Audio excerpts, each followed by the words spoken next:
বন্ধুরা, good evening. তো এই দেখো আজকের হচ্ছে একটা জিনিস বানাচ্ছি। ঠান্ডা তো পড়েই গেছে অনেকটা, আমাদের এখানে বেশি ঠান্ডা নেই, বিশেষ করে আমাদের ঘরে তো একদমই ঠান্ডা লাগে না।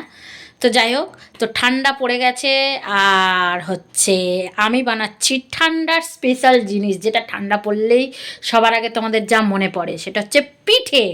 তো আমাদের বাড়ি ঠান্ডা পড়ে গেছে আর আমি বানাচ্ছি পিঠে। কি পিঠে চলো দেখাচ্ছি। তো এই দেখো আমি বানাচ্ছি পুলি পিঠে, মানে দুধ পুলি।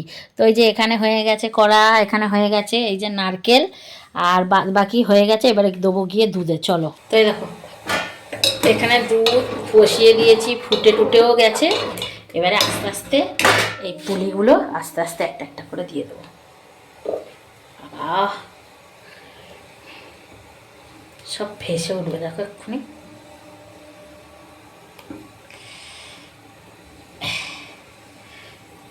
হ্যাঁ, কারা কারা দুধ পুলি খেতে ভালোবাসো অবশ্যই কমেন্ট করবে। আমাদের বাড়িতে সবাই খুব পছন্দ করে দুধ পুলি খেতে।